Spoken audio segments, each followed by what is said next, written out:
Cada día es una aventura única donde descubriremos de todo.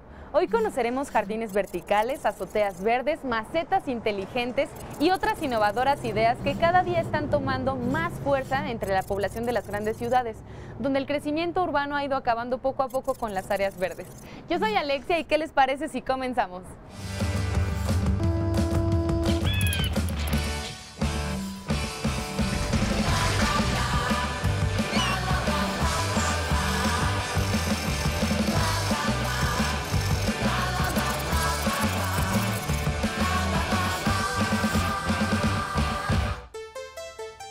A partir de la necesidad de tener un contacto estrecho con la naturaleza y que rodee nuestro entorno, es que nace este hermoso proyecto de ambientación y decoración. Jun, platícanos un poco más al respecto.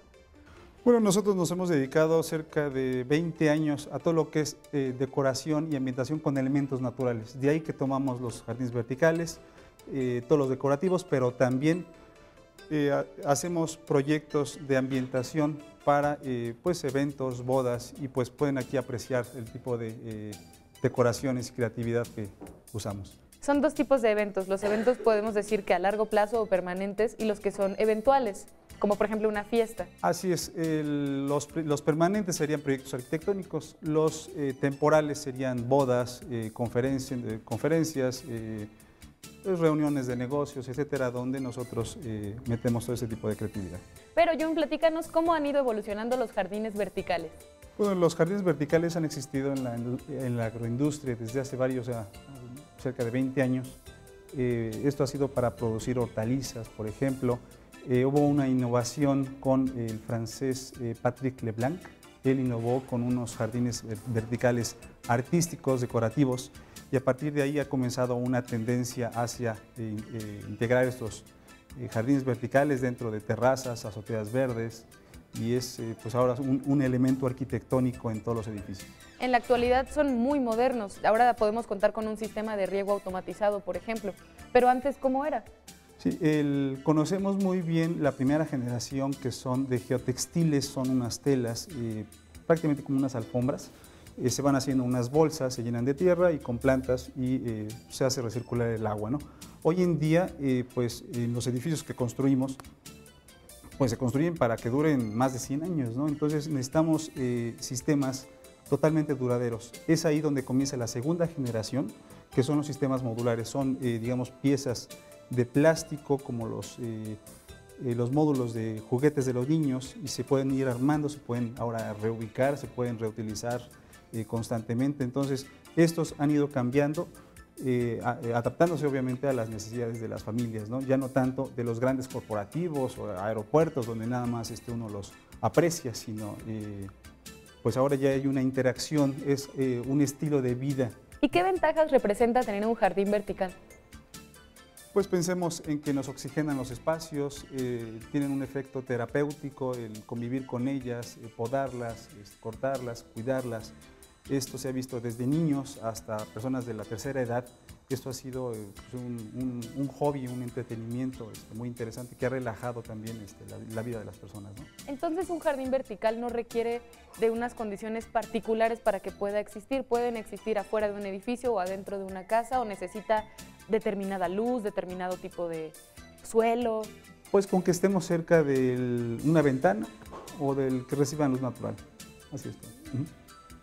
Jun, ¿qué te parece si para conocer un poco más de este proyecto hacemos un jardín vertical? Perfecto, vayamos. Ya estamos listos para comenzar a construir nuestro jardín vertical modular, porque hay unos que son permanentes que se construyen con geotextil. ¿Cuál es la diferencia, Jun? Bueno, prácticamente es la durabilidad y la practicidad. En los muros que son verticales, que son de geotextil, esos prácticamente van engrapados, se hacen unas bolsas con un tipo de alfombra y se van fijando las plantas. En los sistemas modulares como el que tenemos aquí, nosotros podemos reubicarlos, podemos reutilizarlos y podemos jugar con ellos prácticamente, ¿no? Pues vamos a jugar con ellos. Entonces, ¿qué es lo primero que tenemos que hacer? Bueno, entonces necesitamos contar con tierra, necesitamos tener ya escogidas nuestras plantas. Preparamos lo que es cada uno de los módulos con una primera capa de tierra. Posteriormente, con unas tijeras vamos abriendo las plantas y la vamos trasplantando. Gracias. Vamos para acá.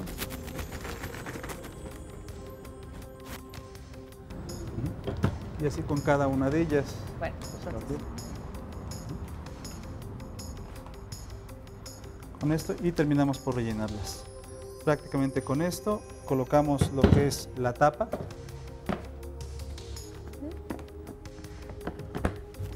Y listo, nuestro módulo está hecho. Y así nos vamos con cada uno de los módulos y las vamos apilando una con otra hasta lograr nuestro jardín vertical. ¿Cómo ven? ¿Y en qué varía el momento del riego en las plantas? Bueno, depende mucho de la exposición de la luz, qué tanto están expuestos al sol, por ejemplo, si son plantas también de sombra o que aguantan mucho la humedad, todo eso son muchas variables que... ¿Y existe un sistema de riego en donde las plantas pueden ser autosuficientes? Tenemos, para escalas pequeñas, pues sí recomendamos regarlas con una regadera convencional como la que tenemos ahí. Las podemos ir así regando tal cual. Se tienen que regar de manera individual. Así es. ¿Y cuando es un módulo muy grande, por ejemplo de 15 metros? Bueno, ahí por comodidad y por practicidad, entonces sugerimos instalar el sistema de riego automatizado, que son una serie de micro mangueras como las que tenemos aquí. Estas ya vienen con una perforación y se riega sobre cada una de las plantas. Con esto y con la ayuda de un temporizador, que es como este que tenemos aquí, programamos el riego para que fuera a 1 o 2 veces conforme sea necesario. Aquí, por ejemplo, tenemos romero, tenemos albahaca. ¿En qué lugar podríamos instalar este jardín vertical modular? Bueno, como lo has mencionado, esto podría quedar excelente dentro de las cocinas. Es una tendencia también muy europea, donde se están integrando los jardines verticales dentro de la cocina. Nada más imagínate tener tu sartén ya con el aceite caliente hirviendo y vas cortando las hierbas y directamente al sartén. Y, por ejemplo, en una habitación para dormir. Pues puede ir cerca de una ventana, de un balcón, puede ser algo muy, muy decorativo. Parte de la practicidad de que sean sistemas modulares. Cuando nos mudamos, podemos llevarnos nuestro jardín vertical a nuestra nueva ubicación. A veces pensamos que por vivir en grandes ciudades no podemos tener plantas o jardines porque no tenemos cómo cuidarlas, ya que los espacios son reducidos y nuestra vida se ha vuelto prácticamente vertical en edificios grandes. Pero para esto, Jun tiene algunas innovaciones que mostrarnos. Así es. Pensemos en que cada vez estamos viviendo en departamentos o en torres con varios pisos, en espacios cada vez más reducidos. El factor espacio es muy importante. Entonces tenemos todo tipo de soluciones para el cuidado de las plantas. Tenemos este tipo de regaderas que en el momento que queramos regar la planta, la puedes regar. ¿Es de plástico? Así es totalmente compacta en el momento que la guardamos y cuando la regamos, sirve tal cual como una regadera. Tenemos también estos aspersores. Esto es un producto muy ecológico porque le damos una segunda vida a las botellas. En vez de tirarlas, de tomar la bebida y tirarlas, nos está sirviendo de tanque para regar nuestras plantas de esta forma. Igualmente, al terminar de usarlas, lo desenrollamos y listo. Todo esto puede estar guardado en un cajón dentro de la cocina.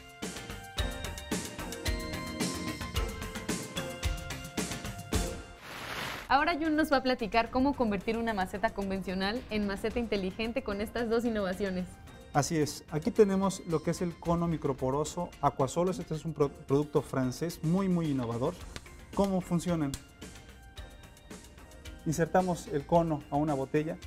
Igualmente también le damos una segunda vida a la botella y con esto podemos regar las plantas. Nos es muy útil porque cuando nos vamos de vacaciones podemos dejar las plantas sin preocuparnos. Así que ya podemos irnos unos 10 días de vacaciones. ¿Y de qué material está hecho el cono? Es un cerámico, si lo puedes tocar, es una cerámica, es horneado, digamos, y deja pasar el agua poco a poco.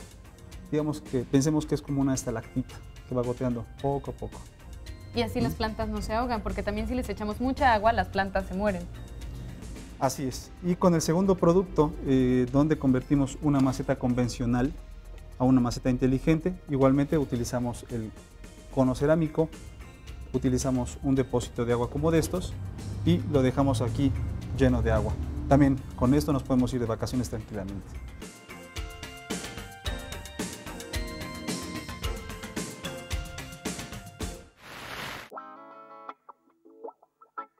En 2011, Papalote Museo del Niño se unió al proyecto de Azoteas Verdes con la intención de trabajar en el cuidado del medio ambiente. La idea de mantener esos espacios le da a la Ciudad de México un respiro benéfico a la tierra. El propósito de las azoteas verdes es ayudar a que la energía solar no solo dé calor, sino también se obtengan beneficios ecológicos, térmicos y económicos. Los beneficios ecológicos se dan a través de estos espacios que producen oxígeno, renovando las masas de aire que ayudan a disminuir el efecto de la isla de calor, reduciendo la contaminación y la humedad en las zonas urbanas. Los beneficios térmicos se obtienen al reducirse la diferencia entre la temperatura máxima y mínima, de tal forma que se crean ambientes confortables para la vida diaria. Y los beneficios económicos se registran al ahorrar hasta un 40% en consumo de energía eléctrica y disminuir los gastos de impermeabilización, pues no se deteriora por estar protegido de los rayos UV del sol. En una superficie de 265.5 metros cuadrados, la azotea verde de la megapantalla IMAX se compone de 1.593 hidromaceteros, con diferentes especies de plantas, que permitirán captar 28.674 litros de agua pluvial al año. La mayor función de las azoteas verdes es contribuir a la generación de oxígeno y fijación de dióxido de carbono, captación y reciclaje de agua de lluvia y el reverdecimiento de superficies de concreto que disminuyen el ruido. Además de fomentar en los visitantes una cultura de respeto y cuidado del medio ambiente, esta azotea junto con otras acciones verdes se encuentran innovando programas y proyectos día a día para mejorar la calidad de vida en la Ciudad de México. ¿Sabías que 1 metro de cobertura vegetal genera el oxígeno requerido para una persona durante un año? Además de que funciona para hacer terminaciones estéticas en paredes o cubrir muros dañados. Y bien, aquí ya podemos ver los jardines verticales de Jun aplicados en el diseño arquitectónico de Joaquín. Joaquín, platícanos por qué decidiste incluir un jardín vertical en tu diseño.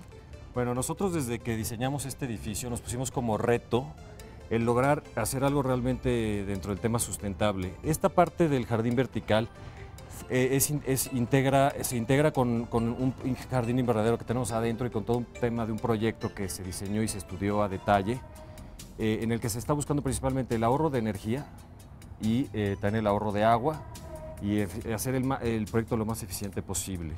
Entonces, en este jardín vertical tenemos el inicio de unos ductos que se conectan con un jardín invernadero que está en el fondo de nuestro proyecto y al cual ventilan todos los departamentos. Esto es con el objetivo de lograr un sistema de calefacción solar, que llamo yo, para efectos de tener un ahorro en el equipo de aire acondicionado, desde el equipo hasta el consumo del mismo, ¿no? Que consume mucha energía eléctrica. Entonces ahí es el principal ahorro energético que nos da este sistema.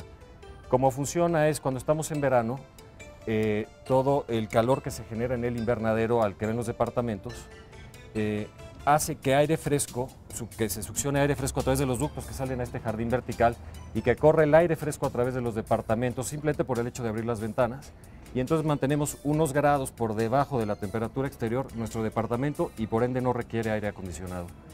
Y viceversa, cuando es temporada de invierno, se cierran las ventanas y el calor que se genera en el invernadero radia calor hacia el interior de los departamentos, ahorrándonos también los equipos de calefacción y la energía que estos consumen. Y como arquitecto, ¿cuál fue el proceso que tuviste que seguir para desarrollar esto que podemos ver, que es sustentable, que es estético? Tuvimos que apoyarnos en varios especialistas en el diseño bioclimático. Vino gente de una universidad que está en Chihuahua, de otras gentes que están en Panamá, y se empieza a evaluar todo lo que es el entorno del proyecto, desde lo que es el aprovechamiento del asoleamiento del proyecto, evaluar cómo podemos captar la mayor cantidad de sol y aprovecharlo en nuestro beneficio, el control y el manejo de todo el aire que cruza a través del proyecto, y finalmente se tiene que calcular y evaluar también toda la cuestión térmica, desde qué materiales usar para los muros, para las losas y para todo, para que haya una transmisión térmica adecuada y se logre el objetivo que estamos buscando. Entonces, sí se tiene que hacer un análisis muy detallado, muy arduo, pero vale mucho la pena. Y también acabas logrando un nivel de confort para los departamentos en cuanto a humedad relativa, en cuanto a temperatura y en cuanto a muchas cosas, sin estar usando equipos que consumen un montón de luz y que cuestan también muy caros, ¿no? Muchísimas gracias, Joaquín. La arquitectura sustentable definitivamente es muy importante para la preservación de nuestro medio ambiente y de nuestro planeta. Y gracias también a Patrick Blanc, que fue el botánico francés que inventó estos jardines verticales porque nos permiten tener una visión estética de los muros que normalmente son grises o planos y nos permiten tener un contacto más cercano con la naturaleza. ¿Sabías que se calcula que 1 metro de vegetación puede atrapar aproximadamente 130 gramos de polvo al año? Por esto, las plantas son benéficas para las personas que sufren enfermedades respiratorias.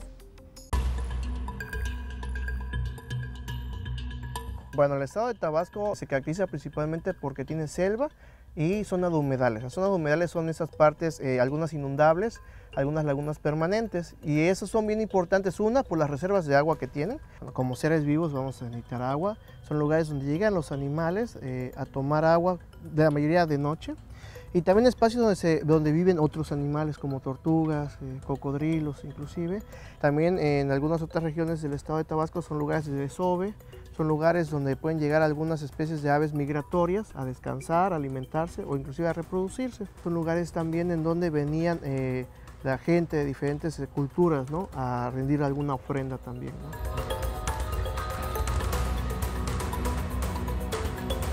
Bueno, el Yunca tiene una extensión de 101 hectáreas en su totalidad y de selva tenemos nosotros 33 hectáreas. Que es lo que se está conservando, que es este espacio, parte de este espacio que estamos viendo. Algo que nos va a distinguir que es un espacio que se ha conservado es el tamaño de los árboles. Son árboles que tardan muchos años en crecer, árboles de 20 años, 30 años, 40 años o 50 años de edad, y eso a nosotros el Yunca nos da la garantía de que es un espacio que estamos conservando y bueno, hasta científicamente se puede comprobar.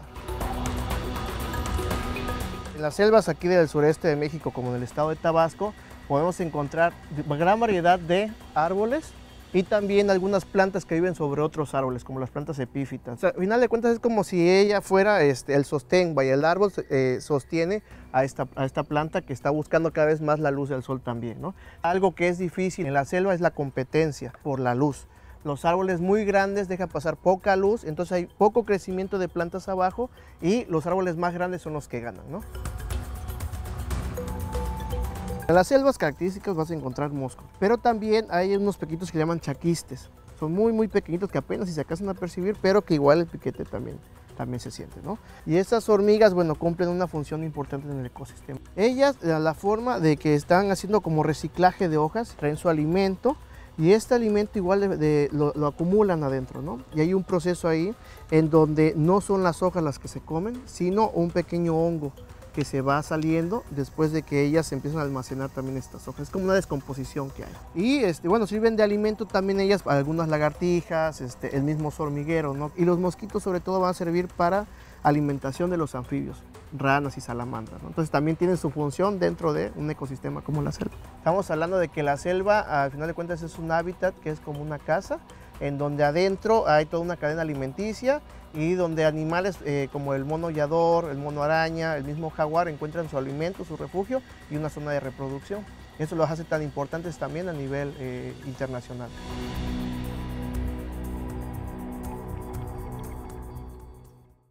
Estamos con Mauricio, que decidió instalar un jardín vertical en un cubo de luz. En otra época, cuando estos jardines no se utilizaban, esto hubiera sido un espacio vacío sin ningún atractivo visual. Mau, platícanos, ¿por qué decidiste instalar este tipo de jardines aquí? Sí, claro, con gusto. Lo que tratamos de hacer aquí es aprovechar un espacio que de otra manera hubiera sido inútil totalmente. Simplemente un cubo de luz, muy simple, muy sencillo, que no tenía ningún atractivo. Lo embellecimos con este hermoso jardín vertical, de tal forma que se integra el jardín al resto de la arquitectura del departamento, que me parece amplía los espacios, los hace más agradables, más amenos. Se siente uno como si estuviera viendo un jardín en la Huasteca o en Chiapas. Y agregamos estos vidrios, además, que no obstruyen la vista, hacen que sea totalmente transparente, permiten apreciar el jardín completamente. ¿Qué beneficios crees que le aporta este jardín a tu departamento? Yo creo que lo hace mucho más bonito, la estética la mejora mucho. O sea, el departamento tiene una arquitectura muy interesante, muy minimalista, pero sin el jardín sería un poco más frío, sería un poco más sobrio. El jardín le da un poquito más de vida, de luz. ¿Y qué implicó la instalación de este jardín? Bueno, implicó mucho trabajo técnico, implicó pues resolver la parte de cómo sostener el jardín del muro, que fue, pues implicó que gente se colgara, hiciera todo el trabajo de estructura, de donde están, ¿cómo se dicen?, colgadas o fijas todos los módulos que tienen las plantas. Son módulos muy pesados, entonces la estructura que hay que poner pues tiene sus retos, tiene su complejidad, pero como es un sistema bastante modular, la verdad es que se hizo con relativa facilidad. ¿Qué tipo de plantas encontramos en tu jardín, Mau? ¿Plantas de sol, plantas de sombra, plantas de frío? ¿Y cómo lo decidiste? Mira, hay una combinación porque el jardín tiene mucho sol en invierno en la parte superior y no tiene sol en la parte inferior, pero en verano tiene sol en todo el jardín. Entonces hubo que hacer una combinación de plantas de sombra en la parte baja, combinadas con plantas más intermedias en la parte media y plantas de sol completamente en la parte superior. Y tuvimos que hacer esto de una manera en que se sintiera homogéneo, que no se sintiera tan distinta la parte inferior de la parte superior. Yo creo que es una buena inversión, es algo interesante que se puede hacer, que no requiere de mucha atención por parte, no es complicado, digamos. Y que trae mucha satisfacción y beneficios para la salud. Así es, así es. El simple hecho de estar alrededor del jardín te hace sentir mucho más en armonía, de verdad, no estoy siendo aquí exagerado. La verdad es que se siente mucho más agradable el estar aquí simplemente por tener el jardín ahí. En la actualidad y gracias a las nuevas tecnologías es muy sencillo el cuidado de jardines, plantas, jardines verticales, macetas y permite que todos podamos tener un contacto directo con la naturaleza aún en interiores y muchos beneficios para la salud. No olvides dejar tus comentarios en nuestras redes sociales Facebook y Twitter y recuerda que si quieres volver a ver este capítulo o algún otro los puedes encontrar todos en nuestro podcast en iTunes y en nuestro canal en YouTube. Yo soy Alexia y te espero la próxima para seguir descubriendo de todo.